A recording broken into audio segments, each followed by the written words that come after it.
வணக்கம். நம்மளோட தொடர்ல வந்து 57வது வாரத்துல இருக்கிறோம். நம்ம தொடர்ல என்ன பண்ணுதோம் அப்டின்னா, மியூச்சுவல் ஃபண்ட், அப்புறம் நம்மளோட போர்ட்ஃபோலியோ, அப்புறம் நிஃப்டி இந்த 3யும் ஒப்பிட்டு பார்த்து, பொதுவா வந்து மியூச்சுவல் ஃபண்ட் வந்து அதோட இண்டெக்ஸே பீட் பண்ணாது அப்டிங்கிற ஒரு இருக்குது. அது உண்மையா பொய்யா? அதுபோக நம்ம வந்து எப்படி ஒரு போர்ட்ஃபோலியோ மேனேஜ் பண்றது? அதே மாரி விஷயங்கள நம்ம வந்து பார்த்துக்கிட்டு இருக்கிறோம். இந்த சீரிஸ்ல. இதில என்னலாம் பார்க்க போறோம் அப்டின்னா, நம்ம எந்த வாரம் எவ்வளோ பெர்ஃபார்மன்ஸ் பண்ணியிருக்குது, அதுக்கப்புறம் என்னென்ன ஸ்டாக்ஸ் வாங்கியிருக்கோமா, வித்துருக்கோமா எல்லாம். அப்போ ஒரு சுவாரஸ்யமான ஒரு விஷயம் நான் உங்களுக்கு வச்சிருக்கேன். இந்த ஷீட் 1ல அத உங்களுக்கு காட்டுதேன். அப்புறம் சார்ட் எதுவும் பிரேக் அவுட் ஆயிருக்கா, நம்ம வச்சிருக்கக்கூடிய ஸ்டாக்ஸ் எந்த மாரி இருக்குது அப்படிங்கிறத பார்த்துட்டு, கடைசி இண்டெக்ஸ்க்கு வந்து நம்ம நேரத்த பொறுத்து நம்ம சுருக்கமா பார்த்துரலாம். இப்ப இதில பார்த்தீங்க அப்படின்னா, மொத எடுத்தோனே நம்ம அ என்ன பெர்சன்டேஜ் இது பண்ணியிருக்கோம்னு பார்ப்போம். இத நம்ம வந்து ஆரம்பிச்சு டிசம்பர் 15, 2024 ஆரம்பிச்சிருந்தோம். இப்போ இதான் அதோட பாத் பாத் அப்படிங்கன்னா வழி எப்படி அ மேல கீழ இறங்குச்சு அப்படின்ட்டு. இப்ப நம்ம வந்து 18.09 போன வாரத்த ஒப்பிட்டு பார்க்கும்போது குறைஞ்சிருக்க தான் செய்யுது. மியூச்சுவல் ஃபண்ட் ரொம்பவே இறங்கியிருக்கு. 2% கிட்ட இறங்கியிருக்குது. இண்டெக்ஸ் பார்த்தீங்கன்னாலும் அது இன்னும் இறங்கியிருக்குது. இப்போ எவ்வளோ லீட் நம்ம வச்சிருக்கோம் அப்படின்னு பார்க்கலாம். லீடுங்கிறது என்னன்னா, அந்த 3 மியூச்சுவல் ஃபண்ட் எடுத்து ஆவரேஜ் பண்ணி நம்ம அத வந்து ஒப்பிட்டு பார்த்துக்கிட்டு இருக்கிறோம். அதோட இத ஒப்பிட்டு பார்க்கும்போது, உங்களுக்கு இதுதான் பெர்சன்டேஜ். ஒரு குறிப்பிட்ட கொஞ்சம் ஒரு 7 வாரங்கள் தவிர, மிச்ச எல்லா வாரங்களும் நம்ம அத விட நல்லா பண்ணியிருக்கிறோம். இப்ப கடைசியா இருக்கையிலே அதிகமா 15.91% வந்து அ நமக்கு வந்து அத விட நம்ம நல்லா பண்ணியிருக்கோம். இப்போ நிஃப்டியோட சார்ட்ட பார்த்தோம் அப்படின்னா, இதான் நிஃப்டி வந்து இருக்கக்கூடிய நிலைமை. அது ஒரு அ நல்ல ஒரு பெரிய ஃபால் வேகமா விழுந்து இதாயிருக்குது. இப்ப இந்த இடத்துல வந்து இந்த லைனுக்கு மேல குளோஸ் ஆயிருக்குது. இங்கருந்து இது வந்து திருப்பி டர்ன் அரவுண்ட் ஆகுமா? இல்லையா? அப்படிங்கிறத நம்ம வந்து பார்க்க போறோம். அடுத்த வாரம். இது என்ன நடக்கும்னு எனக்கு வந்து இப்ப நம்ம சொல்ல முடியாது. அது நான் என்ன நடக்குங்கிறத நம்ம பொறுத்திருந்து தான் பார்க்கணும். ஏன்னா நான் வந்து அனாலிசிஸ் பண்ணி கெஸ் பண்ண விரும்பல. அ இது 57வது வாரம். அங்க பார்த்தா அதே டேட்டா தான் அங்க இருக்கும். 18.09 2.8ங்கிறது 18ங்கிறது மியூச்சுவல் ஃபண்ட். அப்புறம் 4.36 அப்படிங்கிறது நிஃப்டியோட இது. நம்ம எப்ப ஆரம்பிச்சோமோ அதுலேருந்து 4.5% 4.25% வந்து இதுவரைக்கும் ஏறியிருக்குது. போன தடவையோட நம்ம இப்போ வந்து கொஞ்சம் குறைஞ்சிருக்கிறோம். ஆனா மியூச்சுவல் ஃபண்ட் ரொம்ப குறைஞ்சிருக்குது. அது போக பார்த்தீங்க அப்படின்னா, நிஃப்டி வந்து 2.62% வந்து குறைஞ்சிருக்குது. லீடு 15.99 முன்னாடி பார்த்தது.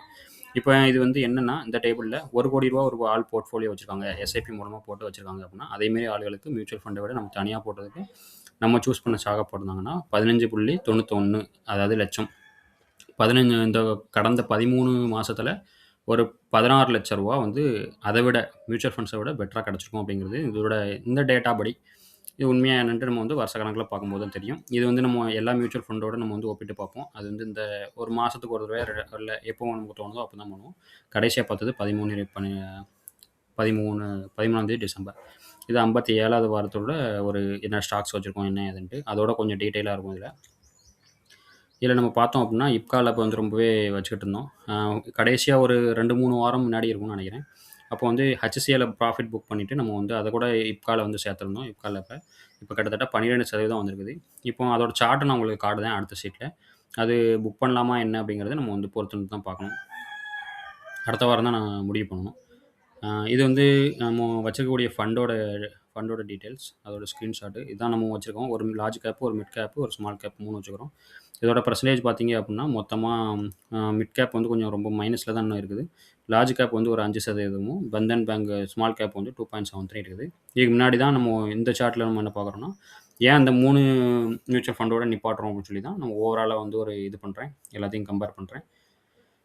இது வந்து ஆனா எல்லா நேரமும் பண்றது கிடையாது. ஏதாவது ஸ்டாக்ஸ் வாங்கியிருக்கோமா, வித்துருக்கோமா அப்படின்னு பார்த்தோம் அப்படின்னா, எதுவுமே வந்து இந்த வாரம் எதுவுமே வாங்கல, விக்கல. அடுத்து இண்டிவிஜுவல் சார்ட்ஸ்க்கு போயிரலாம். இப்ப இதுல பார்த்தோம் அப்படின்னா, ஒரு நிமிஷம். இதில வந்து நம்ம முன்னாடியே வித்துட்டோம். அல்கம் இந்த மொத கேண்டில் வரும்போதே வித்துட்டோம். நீங்க இங்கருந்து இங்க பார்த்தீங்கன்னா, இது எல்லாமே ஒரு 1 வார கேண்டில். இங்கருந்து இங்கன்னா ஒரு எப்படியும் ஒரு 20க்கு மேல இருக்கும். 20 வாரங்கள் கழிச்சு திருப்பி வந்து இன்னும் வந்து இதாகிருக்குது. ஆனா பரவால்ல. நம்ம வித்ததுல வந்து தொடர்ந்து அது மேல் நோக்கி தான் போய்க்கிட்டு இருக்குது. ஆனா பொறுமையா வந்து சில நேரம் இது பண்ணணும். அதுக்காக தான் இந்த பிரேக் அவுட்ட வந்து நெறைய பேர் வந்து கேப்சர் பண்ண பார்க்குறாங்க. ஏன்னா, இங்க வந்து ஒரு குறுகிய நேரத்தில ஒரு 1 மாசம், 1 1/2 மாசம் கூட வெயிட் பண்ணுவாங்க. அதுக்குள்ளயும் பார்த்தா அந்த 10% 15%ங்கிறத வாங்கிட்டு வெளிய வந்துருவாங்க. இந்த அளவுக்கு இந்த ஸ்லோ மூவ்மெண்ட்ட வந்து வைக்க மாட்டாங்க. அதுதான் ஸ்விங் ட்ரேடிங்கோட ஒரு அவங்க பண்ணக்கூடிய ஒரு இது. இதில நம்ம முன்னாடி மேல வித்தோம். எஸ்கார்ட் எல்லா வீடியோலும் பார்த்துருப்போம். பாலாஜி பஜார் கொஞ்சம் ஏமாற்றமா இருக்குது. நெறைய நேரம் இதாகி திருப்பி இந்த கடந்த 2 வாரத்தில பார்த்தீங்கன்னா, திருப்பியும் வந்து அது நெகட்டிவ் இதில போயிருக்குது. அது பிரேக் அவுட் ஆனது மாரி காமிச்சுச்சு போன ஒரு 2 வாரம் முன்னாடி. இப்போ பார்த்தோம் நம்ம வந்து கீழ போயிருக்குது. இப்போ என்ன நடக்கு அப்படிங்கிறத வரும்போது பார்க்கலாம். இப்ப அளவு இத தான் நான் முன்னாடி சொன்னேன். இது கிட்டத்தட்ட வந்திருக்குது. நம்ம இங்கனக்குள்ள வரும்போதும் ஒரு 10% வந்துச்சு. அதுமாரி நெறைய நாள் ரொம்ப நாளாவே நம்ம வந்து இத வச்சுக்கிட்டு இருக்கிறோம். இத ஒண்ணு இப்படி வந்து அது மெதுவா, ஸ்லோவா அடுத்து 1700 வரைக்கும் போகலாம். ஆனா, அதுக்கு வந்து 2, 3 மாதங்கள் மேல ஆகும். 3 மாசம் மேல ஆயிரும். அது ஒரு ஆப்ஷன். அப்படி இல்லன்னா, அத எடுத்து திருப்பி ரொட்டேஷன் பண்றது. இது நம்ம முன்னாடி HCL, TCS எல்லாமே வந்து மேல இருக்கும்போது கொஞ்சம் வித்தோம். அது போக கொஞ்சம் கன்சால்ட் ஆயிட்டு இருக்குது ஒரு 4, 5 வாரமா. இது HCLஓட நன்மை. SBI ரொம்ப நாள் முன்னாடியே வித்துட்டோம். டாடா மோட்டார் பேசஞ்சர் வெஹிக்கிள் ரொம்பவே கீழ வந்து இதாகி டச் ஆகி இதாகிட்டு இருக்குது. இன்னமும் கோட்டைக்கிட்டே அது இருந்துகிட்டு இருக்குது. நம்ம அந்த IPCAல இப்ப நம்ம புக் பண்ணோம் அப்படின்னா, அந்த பணத்த வந்து நம்ம இதிலயே ரொட்டேஷன் பண்ற மாரி இருக்கும். கமர்ஷியல் வெஹிக்கிள் இத குளோஸ் பண்ணி தான் நம்ம பேசஞ்சர்ல வந்து நம்ம மாத்தி விட்டுருக்கிறோம். குஜராத் ஃப்ளூரோ கெமிக்கல் இதுவும் கொஞ்சம் ரொம்ப ஏமாற்றத்த குடுத்துக்கிட்டு இருக்குது. ரொம்ப மாசமாவே அது மேலேயும் கீழயும், மேலேயும் கீழயும் போயிட்டு இருக்குது. இங்க இருக்கும்போது நம்ம புக் பண்ணல ப்ராஃபிட்டு. அதுக்கப்புறம் பாருங்க கிட்டத்தட்ட ஒரு 20 வாரம் கிட்ட நம்மளோட நேரங்கள் வந்து வீணா போயிருக்குது. இங்கேருந்து இந்த நேரத்தில புக் பண்ணாம இருந்தது. ஏன்னா, நான் எதிர்பார்க்குறது வந்து இந்த லைன பிரேக் பண்ணி ஒரு ஒரு நல்ல ஒரு பெரிய லட்சம் வரும் அப்படின்னு எதிர்பார்க்குறேன். ஆனா, அது இன்ன வரைக்கும் அது நடக்கல. ஆனா, இன்னும் ஒரு 1 1/2 மாசத்துக்குள்ள வந்து எனக்கு தெரிஞ்சு இது ஒரு முடிவுக்கு வந்துரும். இது ஒரு ஹை பிஇ ஸ்டாக் வேற. அதில கொஞ்சம் வச்சுக்கிட்டே இருக்கிறது வந்து கொஞ்சம் ரிஸ்க்கானது. எல்டிஎம் என்ட்ரி நம்ம எப்பவும் மாரி தான் இருக்குது.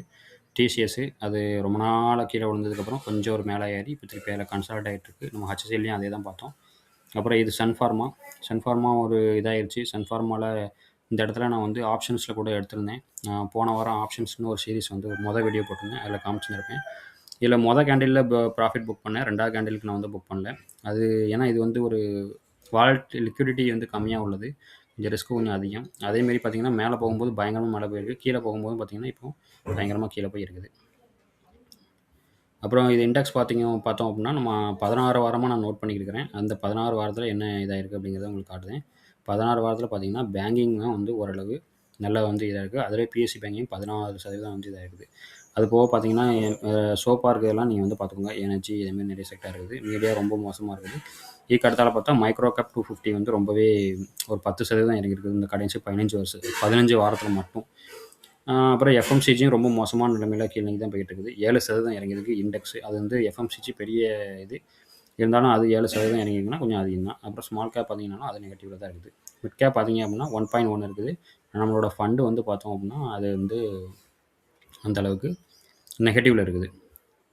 ரொம்ப பெரிய வித்தியாசம் இல்ல. நெகட்டிவ்ல இருக்குது. ஆனா நம்ம வந்து எஸ்ஐபி மாரி போடுறனால, அது வந்து பாசிட்டிவ்ல தான் இருக்கணும். இந்த வீடியோவுல வந்து நான் ஒரு சுவாரஸ்யமான விஷயம் ஒண்ணு உங்களுக்கு சொல்லலாம் அப்படின்னு இருந்தேன். அது வேற எதுவும் கிடையாது. இந்த நிஃப்டி 13ஆம் தேதி ஜனவரி 13 எக்ஸ்பைரி ஆகக்கூடிய 25,650 அப்படிங்கிற சிஇயோட உங்களுக்கு வால்யூம் வந்து காட்டப் போறேன்.